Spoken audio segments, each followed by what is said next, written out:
গাজায় আকাশ থেকে ফেলা ত্রাণ ক্ষুধার্তদের সাহায্যের জন্য হলেও তা নিয়ে নানাবিধ সমস্যার মুখোমুখি হচ্ছেন স্থানীয়রা। ত্রাণ বিতরণের এমন ব্যবস্থায় অনেকেই সন্তুষ্ট নয়।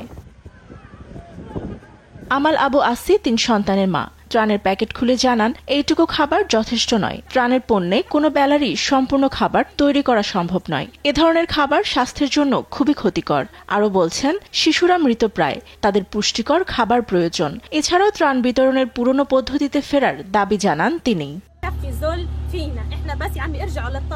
এটা যথেষ্ট অপমানজনক আমাদের জন্য। এই পার্সেল কখনো মানুষের ঘরে ও তাঁবুতে পড়ছে, মানুষ আহত হচ্ছে, ত্রাণের জন্য লড়াই করছে, এমনকি একে অপরকে ভয় দেখাচ্ছে। তারপরও এই খাবার আমাদের জন্য যথেষ্ট নয়। পুরনো পদ্ধতিতে ফিরে চলুন। ত্রাণ বিতরণ কেন্দ্র থেকে দিলে আমরা সম্মানের সঙ্গে তা গ্রহণ করতে পারতাম।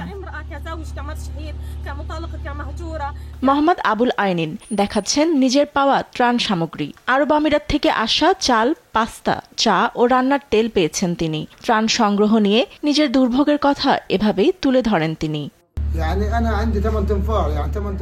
প্যারাশুট পরে আমাদের ছাদের কিছুটা অংশ ক্ষতিগ্রস্ত হয়েছে। এমনকি ক্ষুধার যন্ত্রণায় মানুষ এই খাবার লুট করতে হামলা চালিয়েছে। এটা ত্রাণ বিতরণের কোনো মাধ্যম হতে পারে না। আগে আমরা কুপন সংগ্রহের মাধ্যমে ত্রাণ পেতাম, এখন পরিস্থিতি খুবই খারাপের দিকে যাচ্ছে।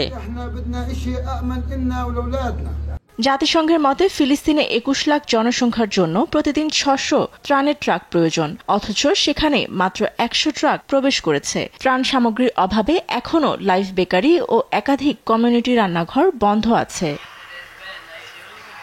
ফাতেমা তাসনিম, নিউজ ডেস্ক, দেশ টিভি।